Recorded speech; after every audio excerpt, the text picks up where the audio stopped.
Welcome. My name is Rebecca Covington, and I'm the Corporate Relations Coordinator at Businesses Ending Slavery and Trafficking. I'm going to go over some event logistics for all of the attendees to understand how and when to ask questions as they arise. The speakers have a lot of important information today to provide to you on trafficking and the maritime industry. And I'm sure you all have many questions that arise throughout the presentation. I will facilitate a Q&A session after the speakers present. Please put your questions in the chat box in the comments section. I will try my best to get through all of your questions in the time that we have allotted. And now I am proud to introduce to you the Port of Tacoma Commissioner, Kristen Eng. Welcome, everyone. Thank you for coming to this Charting a Course to Freedom webinar. In this webinar, we will learn how human trafficking operates in the U.S. and its intersection with the maritime industry. Today's featured speakers will go over the available resources and concrete steps and takeaways that we as ports and the maritime community can do to prevent human trafficking. First, I'd like to thank our host, Businesses Ending Slavery and Trafficking, BEST for short, for organizing this event for our industry. Also, thank you to our co-sponsors for helping spread awareness throughout the broader port community. Our co-sponsors are the Washington State Office of the Attorney General, the Port of Seattle, the Port of Tacoma, and the Washington Public Ports Association. Lastly, I'd like to thank our outstanding speakers and experts today. BEST CEO Mark Bretman, who will discuss human trafficking in the maritime industry, Assistant AG Kyle Wood of the Washington State Office of the Attorney General, who will discuss statewide efforts in combating human trafficking, and Seattle Port Commissioner Sam Cho, who will talk about the Port of Seattle's efforts in preventing human trafficking at the local level. It's only fitting that we focus on this topic during the COVID-19 pandemic, as human trafficking thrives during times of economic and political upheaval. The human and social consequences of trafficking are devastating, from the physical abuse and torture of victims to the psychological and emotional trauma to the compounding effects of unabated crime. The impact of human trafficking on individuals and society is destructive and unacceptable. As we know, as ports and with global trade, we are all connected, and we can do our part in fighting and preventing human trafficking. We need not travel 8,000 miles away to some other part of the globe. We can act locally to empower our community members and protect the most vulnerable among us. As economic engines of our regions, as transportation hubs, the ports and maritime industry can make positive impacts in our communities and create ethical supply chains that value human life. To tackle human trafficking, we will need to build strong relationships, partnerships, networks, and tools among our businesses, communities, government agencies, and our ports. This is why we are gathered here today. And with that, I'd like to hand it off to CEO Mark Bretman. Thank you so much, Commissioner Eng. What an inspiring opening. Thank you. I'm really glad that you all are here and that you've helped to co-sponsor this event. So as Commissioner Eng said, my name is Mar Bretman. I'm the Director and CEO of Businesses Ending Slavery and Trafficking, or BEST. BEST is a nonprofit organization that is based in the Seattle area. And what we do and what we were founded for is to do lots of training for people from a variety of industries. We have training for the hotel industry, training for rideshare. We also recently worked with the Port of Seattle to develop training for the aviation and maritime industry around how do organizations and employees on the front lines of this crime help to make a difference on behalf of victims. So the last thing that we also do at BEST is that we have a employment program where we help survivors of human trafficking be able to get access to really good jobs and rebuild their lives after they've experienced this exploitation. So in case you missed the very beginning, Rebecca asked that if you have any questions to please put them into the comments section. We're going to have a short Q&A at the end of this, and we'd love to be able to answer any questions that you might have. So I'm now going to share my screen with you and get started.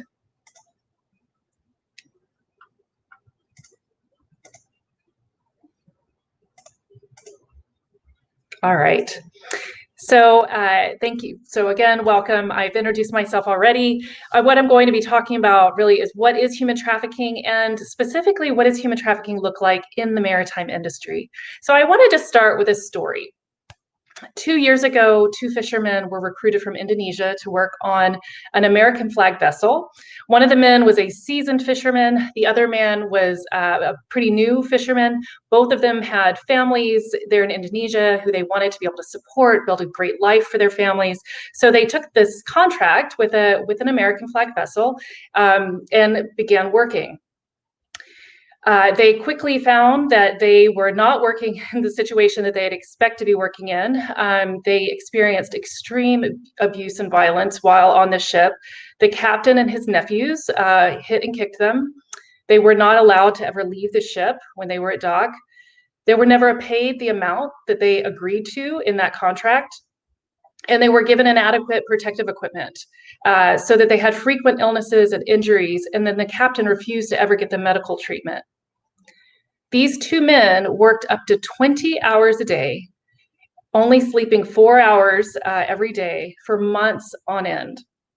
Working conditions were actually so bad that they thought they were going to die on the vessel if they weren't able to escape. But they couldn't leave because the captain told them that they had a debt bondage to him, that they had to pay $6,000 in order to leave the vessel, which of course they didn't have the money because they weren't being paid and didn't have access to that kind of money. And then the captain also held their travel documents. So they were afraid to leave because they would have been undocumented if they did. One day, the boat was docked in San Francisco, and the person guarding them got terribly drunk at night, fell asleep. The 2 men were able to find their passports and their travel documentation and fled the ship. The federal government got involved, investigated what had happened in the situation, and determined that it was indeed a case of human trafficking. This is what modern day slavery looks like in America today. So a basic definition of human trafficking, and Kyle from the AG's office is going to give you a more complex definition. I'll give you the super simple one, is the use of force, fraud, or coercion to compel a person into work or prostitution, or any time a minor is involved in a commercial sex act. That is considered trafficking, whether that element of force, fraud, or coercion is present or not.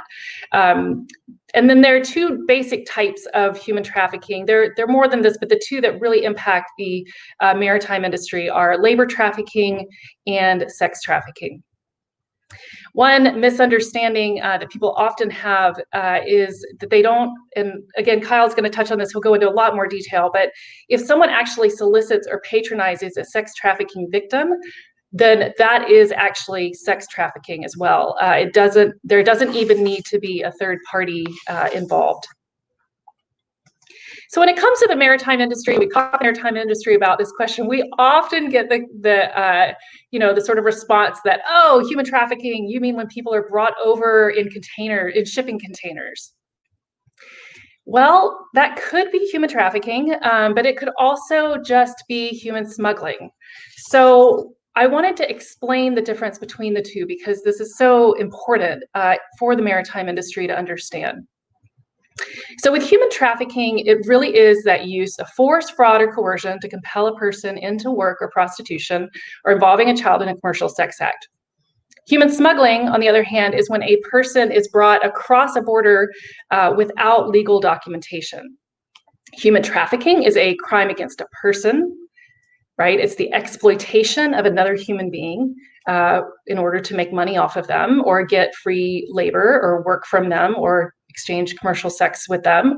And then human smuggling is a crime against a border. So it doesn't involve the exploitation of another human being. In human trafficking, people may not even cross a border. We know, and I know, I'm sure Kyle knows as well, folks who were trafficked right in their own hometowns, and sometimes even from their own homes. So it doesn't have to involve a crossing of a border. It really is that force, fraud, and coercion, whereas human smuggling is a consensual movement across a border. All right, and then the next questions are, where does human trafficking happen? It really surprises people to hear that it happens everywhere. It is hidden in plain sight. So here's a study out of San Diego County. There are not a lot of prevalent studies on human trafficking, but I wanted to share this really important one out of San Diego County, looking at Spanish-speaking undocumented migrant workers. And you'll see these are the number of trafficking violations that were experienced. So basically from the study, 34% of undocumented migrant Spanish-speaking workers in San Diego County had experienced some type of labor trafficking in the construction industry.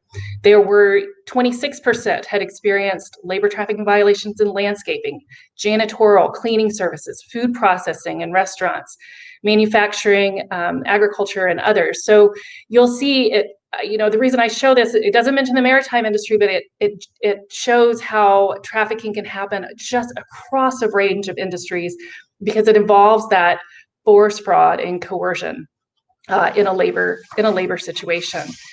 And sometimes when we speak to the maritime industry, we hear things like, oh, hey, a lot of our members are unionized. Like a lot of people who work on our properties are unionized, which is fantastic because it offers that level of protection for people who aren't going to be trafficked, hopefully, if they're working in a union. But those unionized laborers, they're intersecting with people who are not unionized, right? They're intersecting with a whole variety of people, whether it be the short-haul truckers or, people, the fishermen and the other seafarers who are coming into our ports. So it's really important that everyone understand what trafficking looks like and how to prevent it. And I also wanted to describe a little bit more so that you can understand why who human traffickers target. And they target people who are vulnerable. So as I go through this list of people they target, you can think of who works in the maritime industry, right? And who intersects with the maritime industry, what kind of workers are intersecting with our industry. And you will see that a lot of these vulnerabilities are people that, who may be intersecting with the companies and organizations that you work with. So people are vulnerable and are trafficked or targeted by traffickers because of poverty.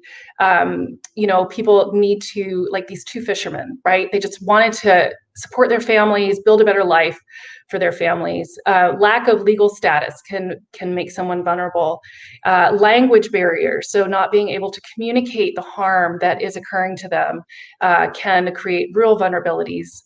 Inequality and discrimination create vulnerabilities, and we especially see this in immigrant communities as well as Kyle is going to be talking more about the kind of inequalities that we see around sex trafficking.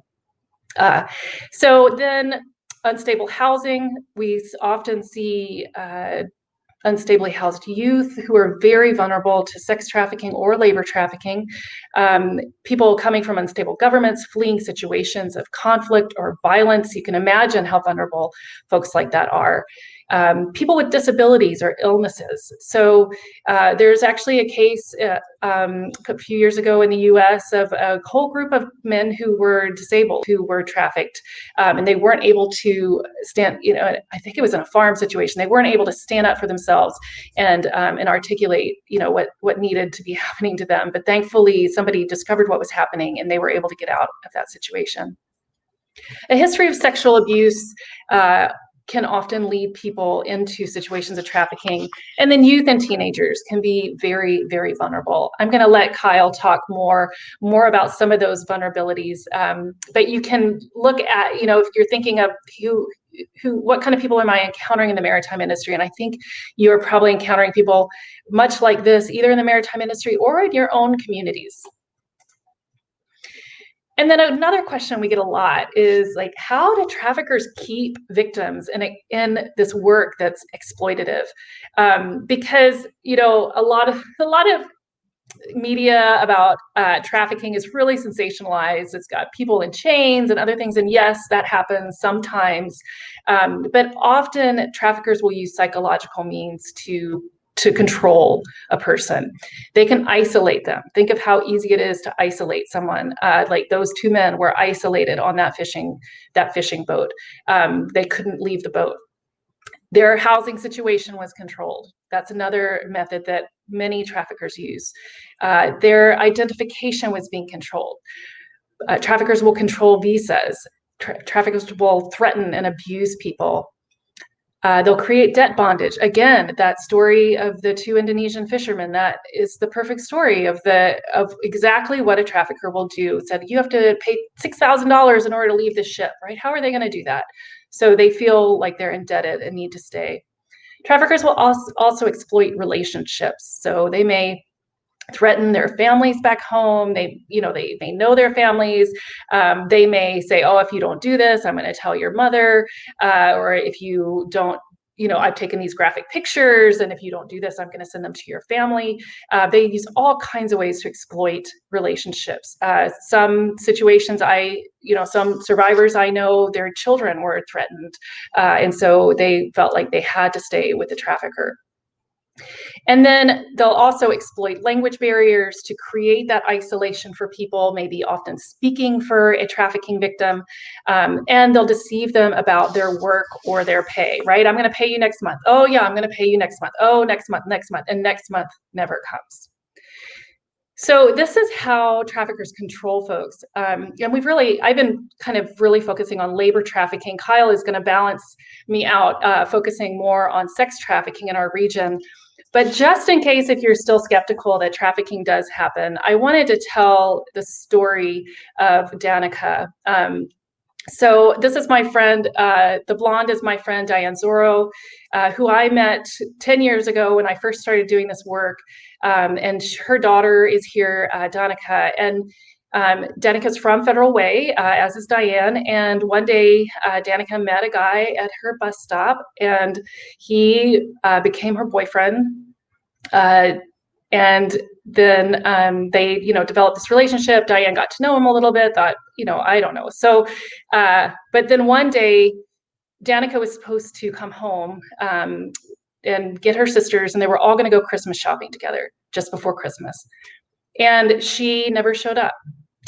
So the police got involved. Diane started looking into what happened, found Danica's phone in a hotel in Federal Way or close by, and realized when she got access to the voicemail that Danica was actually a victim of human trafficking and had been trafficked by this boyfriend who she had met. And unfortunately, Danica disappeared, and we have not seen her since. And we're hoping that she will one day, someone will find her, or she will be able to come back to us. But these are our kids. This isn't just something happening over somewhere else. Like Commissioner Ang said, this is our community. These are our kids. This is happening to. These are our visitors. This is happening to. And so we really do need to take steps to be able to stop this. Okay, so that is my last question, and I'm going to quickly say, what can you do? How can you help? 3 things I'm going to ask for. So you can educate yourself and your peers about this issue. Learn the signs of human trafficking and how to respond. You can ask your organization to adopt preventative policies and practices. Commissioner Cho is going to be talking about what the Port of Seattle has done around policies and education, and the incredible work that the Port of Seattle is really leading the country in to be able to take steps and help potential victims.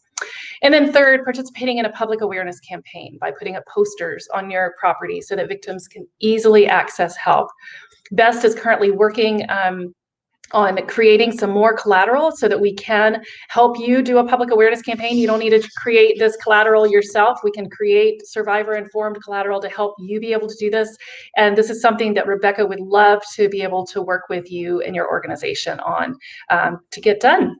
And then last but not least, we worked with the Port of Seattle to create a training, which is online, 25-minute online course, really quick, called Ports to Freedom. It introduces the issue, how to identify victims and how to respond. And so again, Rebecca will be reaching out to you after this to see if maybe you want to get a voucher to be able to watch this training and see if it might be a good resource for you and your organization. So I will wrap up there. Thank you so much for attending. I'm going to, if you want to contact me, here's my contact info. You also, I think Rebecca is going to be trying to reach out to some folks as well. So please reach out to us if you want any help. We'd love to be able to help you. We're a nonprofit. This is what we do. So thank you. And I am now going to pass this to Kyle Wood with the Attorney General's Office. Kyle has been an incredible partner with us for many years, and I know that you will love getting to hear about the work that his office is doing and what's happening more in Washington State. Thank you, Kyle. Yes, thank you, Mar. I assume I can be heard. That was a very comprehensive explanation of a lot of things that are happening. I want to thank, first of all, my name is Kyle Wood. I'm Assistant Attorney General in the Washington State Attorney General's Office. I'm in the Criminal Justice Division, and I lead the Attorney General's efforts to fight human trafficking in Washington. That includes prosecuting some cases, getting to hang out with people like Mar and Rebecca and Nicole, who also helped arrange this webinar, and talking to policymakers about human trafficking and the things that can be done to stop it. I'll just start with, I'll start with the story as well. So again, one of the things that I do as an Assistant Attorney General in the Criminal Justice Division is I prosecute cases. And I'll tell you about a case that I prosecuted last year in King County. It goes a long way toward explaining kind of the picture of what a human trafficking case looks like in Washington. So this was a case involving a 15-year-old girl. She was found on Aurora. So I'm sorry, I do have some construction happening in my house, so there might be some noise in the background. But this girl was found in Aurora. It was the King County Sheriff's Office. They have jurisdiction over the bus lines, essentially. And they have a really good like street crimes unit that's doing a lot of good anti-trafficking work. One of the things that they do is they go on Aurora and they try to have an idea of the prostituted people that are there. And they're keeping an eye out for people who are young or who are definitely being trafficked. Sometimes it's hard to tell. But with this girl, she looked young, so they stopped her. And as is typical with a lot of these kinds of interactions, she was nothing but hostile to them. She didn't want to give her name. She gave a fake name. They realized it was fake. She gave a different fake name. And then when they finally confronted her and said, look, we know you're lying to us, she actually ran away. They were able to stop her and then remove her from that situation. She stayed overnight in a Spruce Street Inn, which is a place here in Seattle, which we need more of for people in this situation. And they were able to talk to her a little bit about what happened with her and her background. And as it turns out, she was a girl from Oregon. She'd been trafficked since she was 13 years old. And she had most recently been in California. She met up with the man that we were prosecuting and contacted him. He was in Las Vegas at the time, and he paid for her to come to Las Vegas. And then they all went, she and two other prostituted people went up with him from Las Vegas to Seattle. And this is also kind of typical in that Seattle is part of a kind of a circuit. And the reason that he came to Seattle and the reason that a lot of people bring trafficked people to Seattle is because it's a place where they know they can find the business. So when you think about when you're on Aurora and you see people up there who are prostituted people, the reason that's the case is because Seattle is a good market. And market is a terrible way to put it when we're talking about people and crime, but that's the way the traffickers look at it. It's a good market. So we were after the police talked to her, they called her parents, her mom and her grandmother. She was actually in the custody of her grandmother. And this is also, as Mara indicated, something that is kind of prevalent among people that we find as trafficking victims. She had an unstable home life. She'd been, again, raised by her grandparents. basically, as soon as she got home, she ran away and was missing for a while. Our detective in this case was able to keep tabs on her by looking at the places where he knows people like her are being posted for sex. And we were able to finally track her down. And she ended up in a juvenile detention in Florida, or I'm sorry, in Oregon, for an unrelated crime, basically theft of a car. But that, unfortunately, that's what it took to give us some stability. We were able to go down and interview her, and she was on board with the case, ready to testify. We were in the middle of picking a jury by Zoom because of the pandemic, but she was ready to come. When we were able to get a lot of evidence in, like text messages and so on, the defendant decided to plead guilty. And that spared her from having to testify, which is a very good outcome also. One of the things we try to do in these cases is make sure that we can corroborate everything that a victim says, a victim survivor says. And part of that is that if we can present the case compellingly without the survivor having to testify, that's a win, because of course it's a traumatic thing to have to come and sit in a witness box and tell 12 strangers about all these terrible things that happened to you. So what's interesting about that case is that it illustrates a lot of what Mar was already talking about. And it also illustrates sort of what a typical trafficking case looks like in Washington. Now, we know that there is labor trafficking happening. And it's one of the initiatives of my office is to try to increase the number of criminal prosecutions for labor trafficking. But the fact remains is right now, most of the law enforcement activity in Washington is focused on sex trafficking. Now, as Mar said, Mar gave actually a really good outline of what trafficking is. I can expand on that just a little bit without trying to bore anybody or get too deep in the weeds, because lawyers love doing that. But I can tell you that Washington's trafficking statute, it's 9A.40.100. There won't be a quiz later. You won't have to memorize that. But what's interesting to remember about Washington's trafficking statute is that it was one of the first in the nation. So there's the Trafficking Victims Prevention Act, which it was passed, I think, in 2000 on the federal level. Washington's statute was the first in the nation that it models that act, but it created the crime of human trafficking in Washington. It was the first state to ever do that. I'm really proud that we have that we can say that. So trafficking itself, really there's three parts of it as Mar was talking about. There's acts, there's means, and there's purpose. So the acts are recruits, harbors, transports, transfers, obtains, provides, buys, purchases, or receives another person. Again, sorry about the work that's being done. Knowing or in reckless disregard of the fact that force, fraud, or coercion will be used. To force somebody into forced labor, involuntary servitude, a sexually explicit act, or a commercial sex act. And as Mar said also, there's no requirement to prove force, fraud, or coercion if there's a minor involved, which was the case in the case that I prosecuted this summer, for example. So does it happen in Washington? We know that it does. Again, as Mar also said, statistics are difficult to come by. Prevalence is difficult to measure.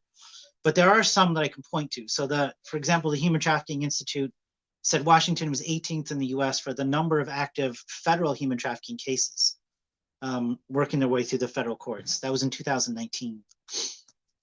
In fiscal year 2020, there were 163 cases for trafficking or trafficking related crimes in courts in Washington. So let me expand on that a little bit. We have the crime of human trafficking, but we also have crimes that describe activity that is human trafficking without labeling it as such.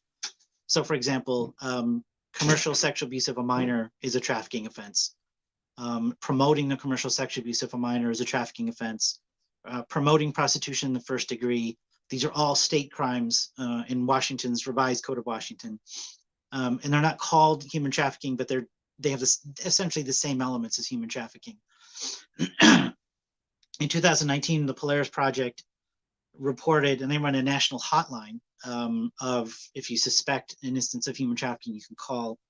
They reported 517 victims identified in Washington, 151 traffickers ID'd, and 78 businesses related to human trafficking. That's just statistics from their hotline. And that included 199 cases of sex trafficking, 42 labor, and 13 that involved both. So another thing that I've been asked to talk about is who is it who's a survivor or a victim of human trafficking, and who's a perpetrator, who's buying. Again, just amplifying a little bit what Mar said. First of all, say it could be anybody who can be a victim of human trafficking. But as Mar indicated, it's vulnerabilities that traffickers are focused on. Traffickers can be really good at identifying and exploiting some vulnerabilities. So there is a, unfortunately, high coincidence between people in foster care who have been in foster care and become victims of sex trafficking. That's not because foster care, it causes them to become victims of human trafficking, but it's an indication of instability in their lives and so on. Just think about a thing that creates vulnerabilities, and that can be sort of an engine of trafficking. So as Mara indicated, poverty, racism, patriarchy, any of these systems of oppression can render people more vulnerable to human trafficking. And when we think about what it is that we can do to fight human trafficking, one of the most important things we can do is to create a more equal society, to at the very least diminish or crush these systems of oppression that lead a lot of people in a position to be easily recruited into trafficking or to be trafficked. And again, and then who's buying? There's this group called Demand Abolition that did a widespread study a couple of years ago where they interviewed thousands of men about their sex buying habits. The first thing to point out is that it was only about 6.2% of men who actually did purchase commercial sex. And this is purchasing commercial sex, whether it's trafficking or not. And I say that because really in the transactional picture, it doesn't really matter. A lot of men who are buying commercial sex, they either don't know or don't care if the person is a minor or a trafficking survivor victim. But what this study found is that 25% of sex buyers account for 75% of commercial sex transactions. So we have a high frequency cohort of sex buyers accounting for a lot of the harm that's going on in this situation. And again, this is commercial sex transactions across the board, but there definitely are trafficking transactions involved in that. There's no question. And what we find among those is that those who are high frequency buyers tend to be much more likely than other buyers to make more than $100,000 annually. So, and that makes sense. You have money to spare. One of the things you're spending it on is commercial sex. Another thing that sort of bears this out, we have local statistics on this as well. So our partners over in King County, Ben Gowan is senior deputy prosecutor there, who's doing a lot of great work prosecuting these cases. He and his office have gathered a lot of data from the cases that they've prosecuted since 2011. So between 2011 and 2019. And what they're finding is that commercial sexual abuse of a minor, which is trafficking, it's a crime that has severe racial disproportionality to it. So what they found in their statistics is they looked at all the people who had been identified as victims of human trafficking, and these are exclusively sex trafficking cases that they've prosecuted, and all the people who have been identified as buyers of children for sex. What they found is 44% of the people who are victims of human trafficking, like children, 44% of them are Black girls. And this is an astonishing figure when you consider the entire population of King County is 6% Black, 6% African American. So that is a huge racial disproportionality of people being victimized. And then if you look on the other side of it, who are the buyers? We find that the buyers, though King County tends to be a very white population just by the census data, the percentage of men who are identified as buyers of commercial sex from children, they overperform in terms of race. So even though it's a high percentage of white people in King County, it's an even higher percentage of people identified as buyers of commercial sex from children. So what this does, it paints a picture, broadly speaking, of people who are the most privileged in society, victimizing those who are who can tend to be least privileged. When you consider that a lot of the people who become victims of child sex trafficking are in these marginalized and vulnerable situations anyway. So that's an indication that we have some work to do. That's why I'm really happy to see Best put together this webinar. I'm very happy to be appearing next to the Commissioner Cho and Commissioner Eng from the Port of Seattle and Port of Tacoma.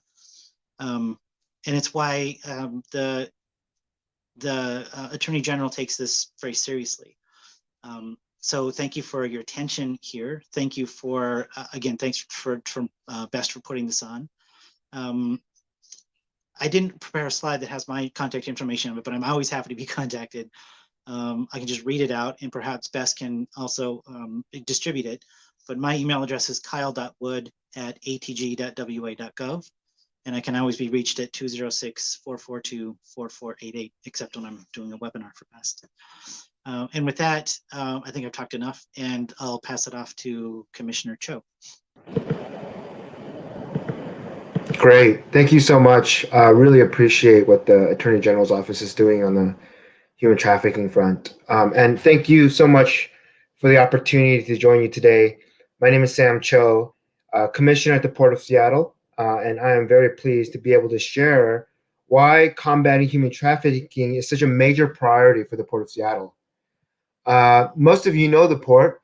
We represent the voters of King County, and we operate both the Seaport facilities as well as Seattle-Tacoma International Airport. The Port has been working to address human trafficking for many years now. Some of the earliest efforts were thanks to the leadership of former Port Commissioner Gil Tarleton and former Port of Seattle Police Chief Colleen Wilson, as well as most recently my predecessor on the commission, Commissioner Courtney Gregoire. However, many of those efforts were short-term and lacked full Port engagement.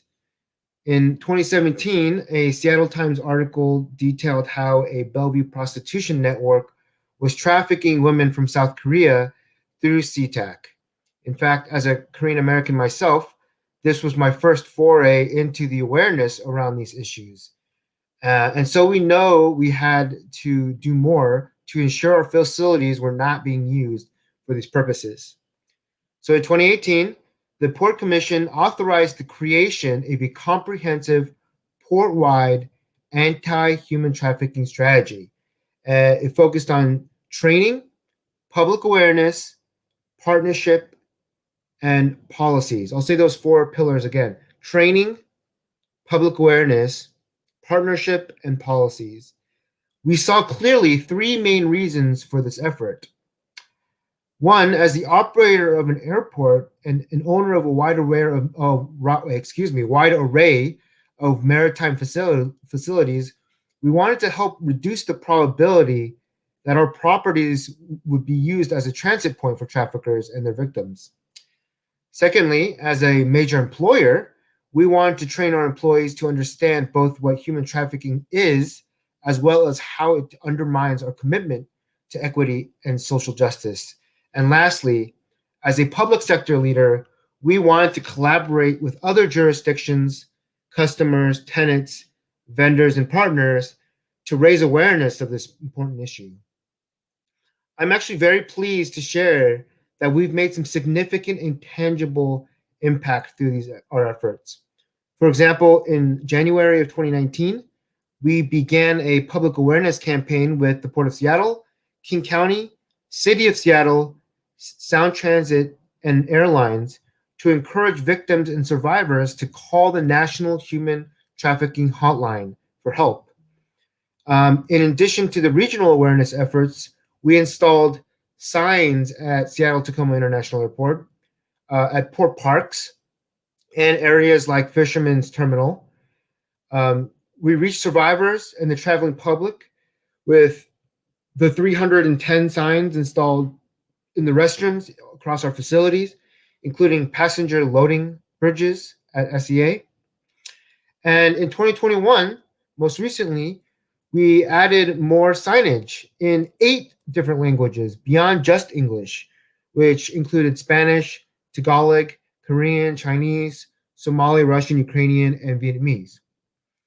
In part due to these efforts, Washington State actually rose to the 8th highest call volume in the National Human Trafficking Hotline in 2019. That is up from 13th spot the year before.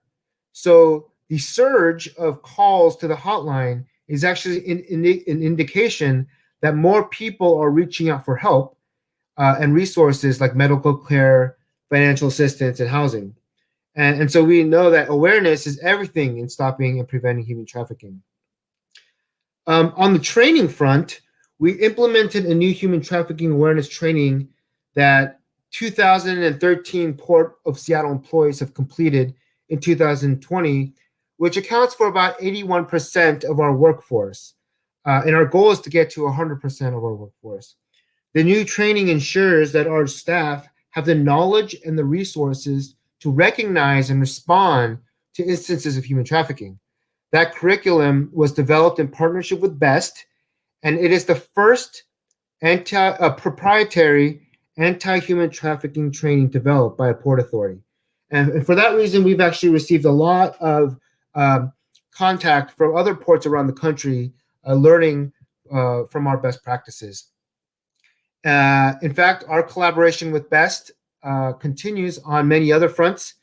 For example, late last year, we announced that BEST was one of the grant recipients of our first ever South King County Fund grant cycle.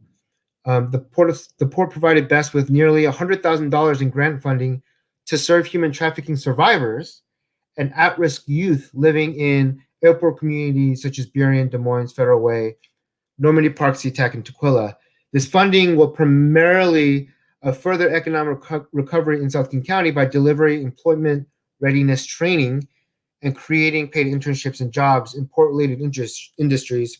BEST is already working with some of our airport dining and retail tenants to place survivors into employment with safe living wage jobs. And importantly, the grant will also help expand employment solutions for survivors at a time when they are especially vulnerable due to the pandemic. The economic ramifications of the pandemic furloughed and laid off employees, strained social services, and heightened food and housing security. Those are contributing factors that exacerbate the potential for exploitation. One of the most rewarding impacts of our efforts is that other ports from throughout the country are now reaching out to us, as I mentioned, to share our efforts. This means that we're inspiring and learning and progress nationally. We're also contributing to national research that will result in guidance for airports creating anti-human trafficking action, as well as the maritime industry. And we're working as part of the U.S. Department of Transportation's Advisory Committee on Human Trafficking. As we look forward, I'm excited about the idea of creating a tenant certification program where the Port of Seattle, both on the airport and maritime and real estate tenants, can make a public pledge to join this port to train their employees to watch for and safely respond to human trafficking incidents. These tenants would receive public recognition after committing to reach that goal and after they've met those goals. In closing, I hope you'll allow me a moment of personal privilege as I address something that has become very personal for me. I mentioned at the beginning of my remarks the Seattle Times article covering a broken up prostitution ring in Bellevue, where South Korean women were found to be trafficked into the country through the Port of Seattle, as being my first exposure to this kind of activity. But just last week, a young man in Atlanta entered into 3 separate Asian massage parlors to kill 8 people, including 6 Asian women, of which 4 were Korean. Now, I want to be clear, I'm not suggesting that these businesses were somehow involved with labor or sex trafficking. We don't know, and we shouldn't make any assumptions. However, if we were honest with ourselves, it probably crossed the minds of many. In fact, I was disheartened to see many of the comments on the news stories implying such. But my point is this: the very fact that these thoughts crossed our minds unprompted demonstrates that we are all actually very much aware that these activities are occurring. Whether it's in our subconscious or at the forefront of our minds, I believe we all have a duty to end exploitation and trafficking. And I hope that many of you will consider joining us in combating human trafficking. It takes leadership support from throughout your organization and strong community partnerships. But this is an area where we can all work together to make a significant difference. The goal is simple: end human trafficking here and everywhere. The work is hard, but the outcome will be worth it. I promise it. So with that, I want to pass it back off to Rebecca. Thank you, Commissioner Cho. And I just want to thank all the speakers as we move into our Q&A for dedicating their time to this webinar and their expertise and their stories for us to all understand how human trafficking affects us and our communities. And we have some great questions set forth for you today. So let's see right here. How do we report suspicious activity without discriminating? Great. I'm happy to answer that based on the research we did while we were working with the Port of Seattle. I think the danger, right, is that, and what we've seen working with businesses in particular, is that some people have these misconceptions of what trafficking is, or who's trafficked, or who's doing the trafficking, and then they see something that, in a situation that just gives them a red flag, and they may report it because they don't quite understand what they're seeing. So what we advise businesses and employees to do is really look for behavior-based indicators. So you're not looking for superficial things. You're not looking at even gender, right? You're not looking at sexual orientation. You're not looking at race. What you're looking for is behaviors that indicate human trafficking. And those behaviors are control. Anytime you see one person controlling another, another behavior is distress. So the victim may be exhibiting real distress, or another one is confusion. Somebody doesn't know where they are. They, in a really unusual way, right? They don't know where they are, where they came from, who their travel companions are. And then last is sex buying, is a behavior that we are looking for. As Kyle mentioned, the buyer doesn't know if they're buying a victim or if they're buying a person who may want to be in the sex trade. And it really is sex buying that's driving demand for victims, because if there were no buyers, I mean, so many of you are businesses, right? If there were no buyers, there would be no exploitation. It's that easy. So we need to identify buying. And something I didn't mention earlier, and Kyle touched on, is the prevalence of sex buying in the transportation industry, which is what we are in the maritime industry. Kyle mentioned that study from the prosecutor's office looking at the men who were engaged in buying children. We looked at some of that data too, and we found that 12% of the buyers of children were from the transportation industry. And we talked to folks who, work at the fisherman's terminal, and people who work at the cargo terminals, and they've seen people either hanging out waiting for seafarers to get off the ship, and so that they can exploit a young person. They've seen people being brought onto properties in order to be exploited. So we certainly know that it's not only labor trafficking, that intersects with the maritime industry. It's also sex trafficking as well. If you've got buyers, seafarers coming and buying the kids on Aurora, which is what we hear from survivors, right? They come in and they go down to Aurora and buy the kind of kids that Kyle was just talking about. And without those buyers, there would be no exploitation.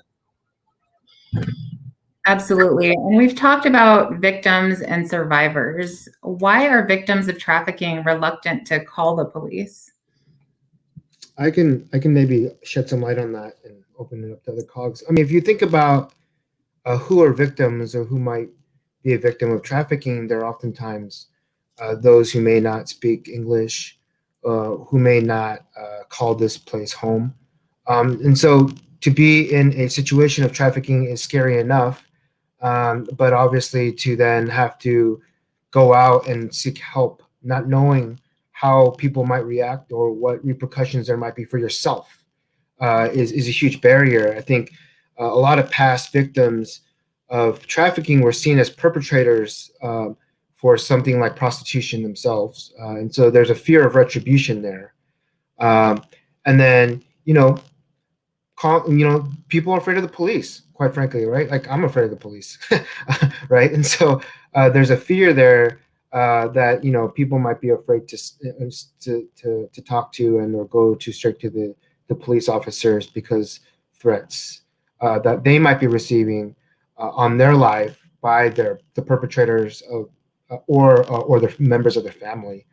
There could be a lot of other factors as well. I don't know if anyone else. Yeah, looks like Kyle. Sure. And it's another means of control. I mean, some of the cases that I've been acquainted with in my discussion with survivors is, it can start out like the situation Mara was talking about. It's a girlfriend-boyfriend situation.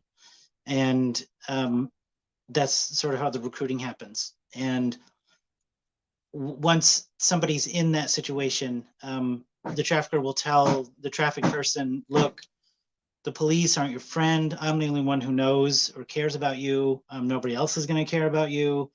The police are just going to arrest you if you go to them. It's us against the world, and it's me.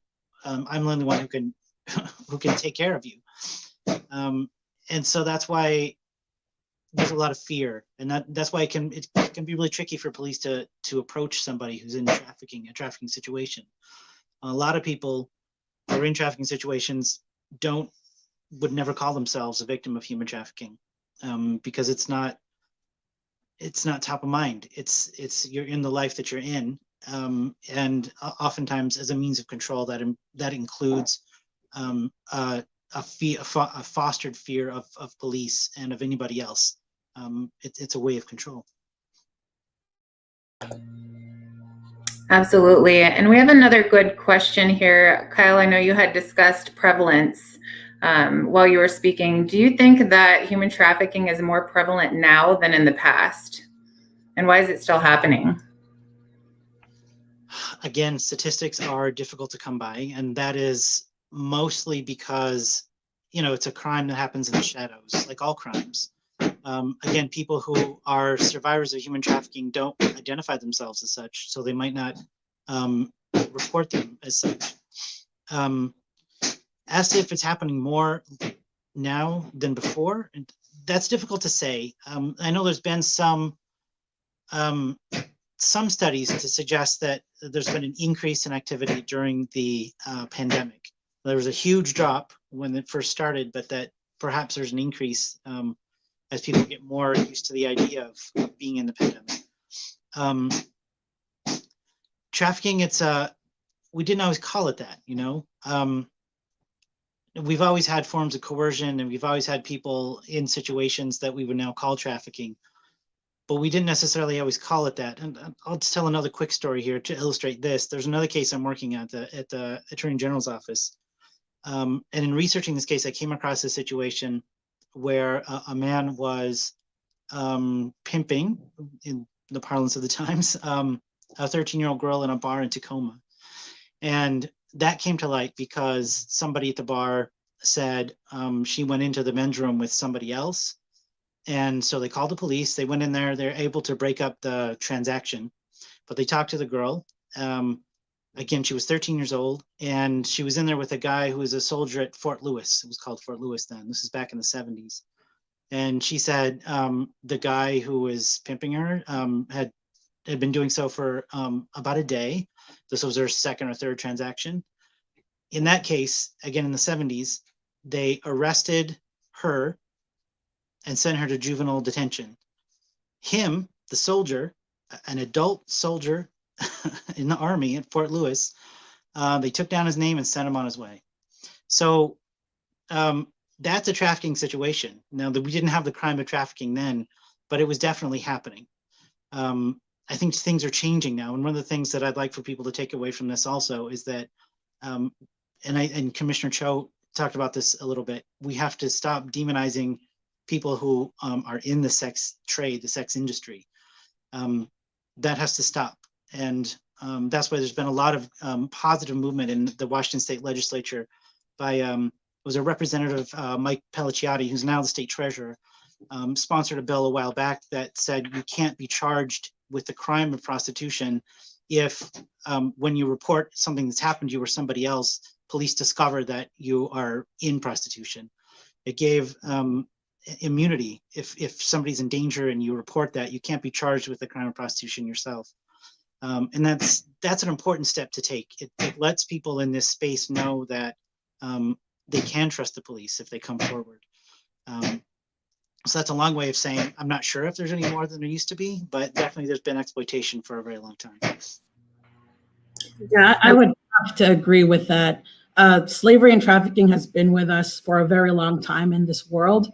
However, with the rise of globalization, increased, I would say ease of travel, world travel, and communication technologies, human trafficking has just become more organized and lucrative for the demand for forced labor, services, and commercial sex. However, as someone who was born in the Philippines, it's a beautiful country, but as a child, I was always heard stories and the horror of child sex rings, tourism, the forced international labor, sex trafficking, people taking away people's passports as they worked as domestic servants. And it was, what was actually frightening and disheartening for me was the attitude of it is what it is. There's just too much widespread corruption and indifference and ignorance that you can't do anything about it. I think what's changed actually with the times is that people are coming together, communities, nonprofits, governments, and the people themselves, and saying, this is unacceptable and we will do something about it. And I believe that is the thing that changed. That is the thing that gives me hope, is that we as the people are having a will and saying, this is unacceptable. There is value to each and every one of life. This is not something like, it happens right here too, when we say migrant workers not getting the fair share or not being able to move, the freedom to leave or to be paid for their services or live in good conditions. That, it's happening right now in the United States, but I also know it happens elsewhere in my travels.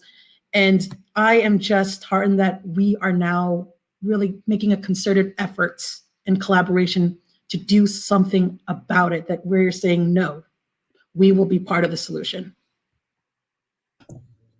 Absolutely. Thank you for touching on that, Commissioner Eng. As we're wrapping up here, we're nearing our time. I want to let the audience know if you have any further questions, you can feel free to reach out to me or anyone that's on this panel today. I'll be reaching out to you as well, emailing everyone with contact information.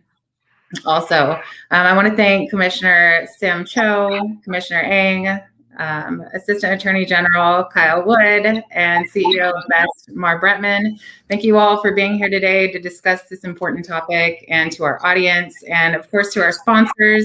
Thank you, the Washington Public Port Association, the Washington Attorney General's Office, the Port of Tacoma, and the Port of Seattle for sponsoring this event today to raise awareness in our community. And I'll be following up with everyone after the webinar.